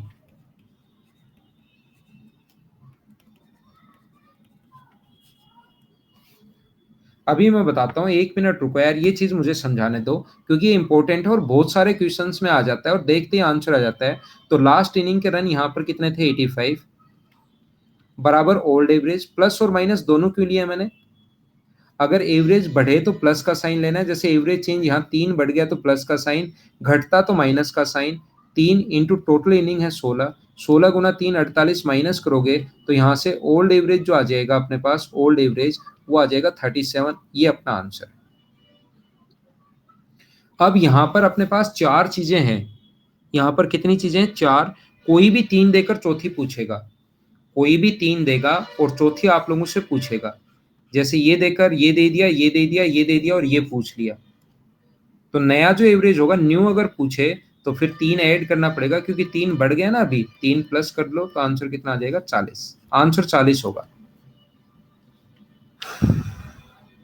सब क्वेश्चन में लगेगा पवन, जब भी नया ऐड हो, कोई भी जब नई इनिंग ऐड हो तो ये सब जगह लगता है। और जब भी अपने पास फॉर्मूला कोई भी हो, कोई भी फॉर्मूला अगर जो ज्यादा जगह काम में नहीं आता तो मैं फॉर्मूले पर बेस्ड कभी पढ़ाता ही नहीं हूं, तो मैं उस चीज को स्किप कर देता हूं। लेकिन ये फॉर्मूला बहुत काम का है, इसलिए मैं आपको इसको बता रहा हूं, ठीक है ना। ये तरीका इसका ठीक है, ये तरीका इसका ठीक है। इस क्वेश्चन को पर्टिकुलर जब एक आदमी ऐड हो ना, जैसे कभी कभार 4 बुक नहीं आ गई, और मैं कल करवाऊंगा इस पर बेस्ड प्रैक्टिस, इस पर मैं खूब सारी प्रैक्टिस करवाऊंगा, तो ये काम आएगा ये फॉर्मूला, इसीलिए मैंने आप लोगों को ये बताया है। नहीं तो फॉर्मूला बेस्ड रटवाने का काम मैं बहुत कम करता हूँ, लेकिन ये फॉर्मूला बहुत सही काम का है, जिससे आंसर जल्दी आ जाता है। तो मैं इस पर कल आपको मैं बता दूंगा। एक काम करना, मुझे ये बताओ, क्या मैं आज आपको इंग्लिश के बारे में पढ़ाऊं या मैथ्स के बारे में बताऊं, ये बताओ। इंग्लिश में भी मैं नंबर बढ़वा सकता हूं, मैथ्स के बारे में मैं बताता हूं, ठीक है। इंग्लिश के बारे में मैं बताऊं, ठीक है। तो पहले आज हम लोग इंग्लिश की बात करते हैं, चलो। आज हम लोग बात करते हैं इंग्लिश की, और मैथ्स की, और जीके की, और रीजनिंग की।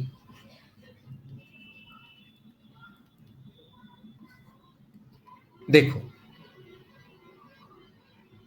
हो सकता है मैं कहीं भी गलत हूं, एक चीज आप लोग ध्यान रखना, हो सकता है मैं कहीं कहीं गलत हो सकता हूं, लेकिन आप लोग फिर भी सुनना। ये वाले जो रीजनिंग अगर छोड़ दी जाए, रीजनिंग आप लोग 1 महीने में भी तैयार हो जाती है। इंग्लिश, मैथ्स और जीके, इनको कम से कम आपको अगर तैयार करना है किसी सब्जेक्ट को, तो कम से कम आपको 5 महीने चाहिए किसी भी सब्जेक्ट को अच्छे से तैयार करने के लिए, अगर अभी तक आपने कोई भी तैयारी नहीं की है तो। ऐसा नहीं हो सकता कि कोई भी आप आए और 10 दिन में मैथ्स करके चले गए, वो सिर्फ कहानियों में होता है।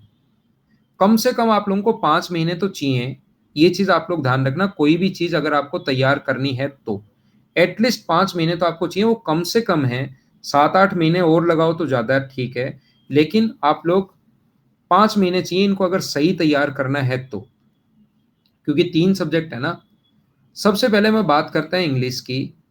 इंग्लिश का अगर कोई भी स्टूडेंट कहीं पर भी आप लोग पढ़ लो, मैं किसी भी फैकल्टी की बात नहीं कर रहा हूँ, सारी फैकल्टी बेस्ड हैं, जो भी इंग्लिश पढ़ा रहा है सब बेस्ड है, कोई खराब नहीं है।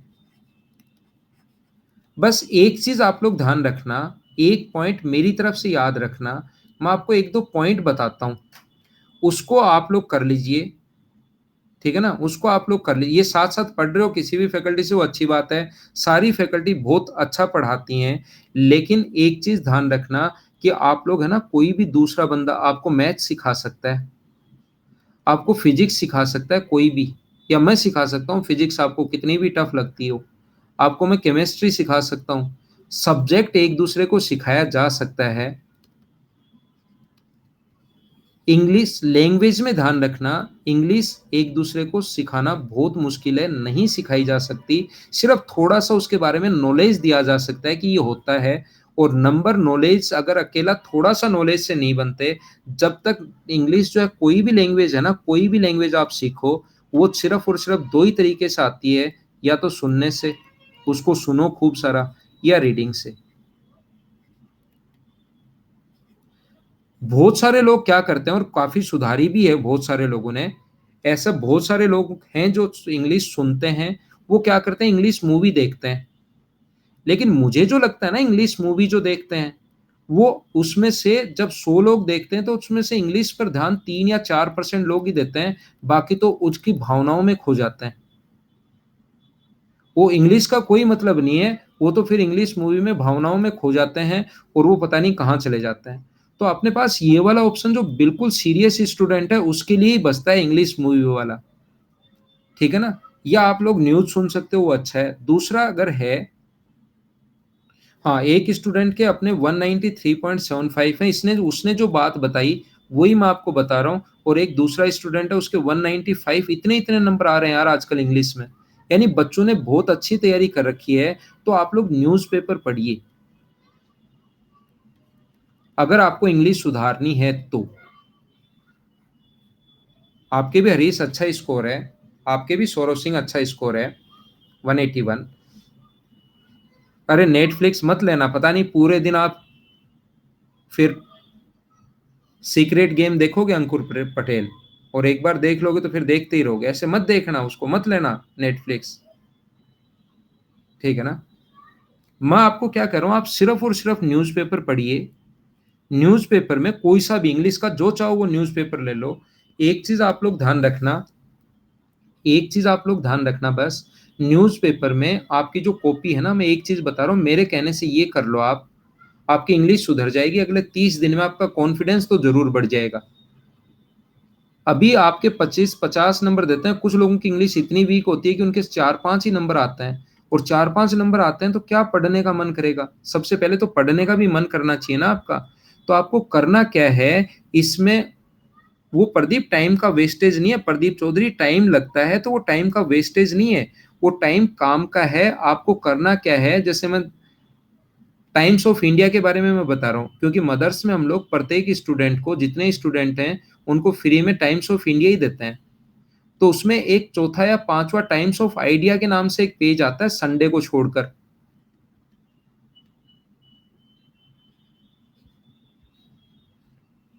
संडे को छोड़कर बाकी 6 दिन टाइम्स ऑफ आइडियाज के नाम से आता है। बाकी न्यूज़पेपर पढ़ो या नहीं पढ़ो, आप इसको पढ़ो सिर्फ, इसको आप लोग पढ़िए। यहां से इसको काटो, और एक कॉपी जो है आपकी उसमें चिपकाओ। कॉपी में इधर तो ये चिपकाओ, और इधर जितनी मीनिंग नहीं आती आप लोगों को, उनको इंग्लिश में ही लिखो। कोई बात नहीं, हिंदी नहीं आती, हिंदी हम लोग देखें, हाँ स्पीकिंग ट्री भी पढ़ सकते हो।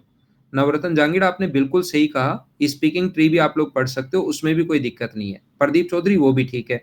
उसके ऊपर एक आर्टिकल और अच्छा आता है जो बीच में होता है, और जिसमें से आप लोग कोई भी सीडीएस देना, मेरे एक्सपीरियंस के अनुसार, मैंने खुद ने ये चीज फील की है, सीडीएस दो, एसएससी दो, बैंक दो, कोई भी पेपर देना, आपको हमेशा 70 या 80% वोकेब जो है वो यहीं से मिलेगी। और लगभग पेपर में तो ध्यान रखना, हिंदू के डायरेक्ट वैसे के वैसे जो अपने यहाँ से आर्टिकल है, जो अपने पास टेस्ट मिलते हैं, क्लोज टेस्ट, और अपने पास पैसेज मिलते हैं, वो वहीं से उठकर आता है, एडिटोरियल से ही। आप लोग देख लो, कभी भी आप लोग देख लेना, पूरा का पूरा ऐसा का ऐसा उठकर आ जाता है। और जैसे ही जिस बच्चे का पढ़ा होता है और वो वैसे के वैसे उठकर आता है, तभी उनका स्कोर 190 के आसपास जा पाता है इंग्लिश में।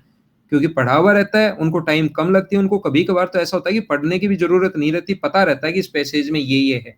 और आप किसी से भी जिसने अच्छी इंग्लिश है ना उसकी, उससे पूछ के देख लो, उसके साथ पक्का हुआ है, जिसने 190 प्लस स्कोर किया है, उसके साथ पक्का हुआ है ये चीज़ कि पहले से पढ़ा हुआ था पैसेज, एक बार रीडिंग मारी, पूरा समझ में आ गया, 10 क्वेश्चन ऐसे कैसे टिका दिए वहाँ पर।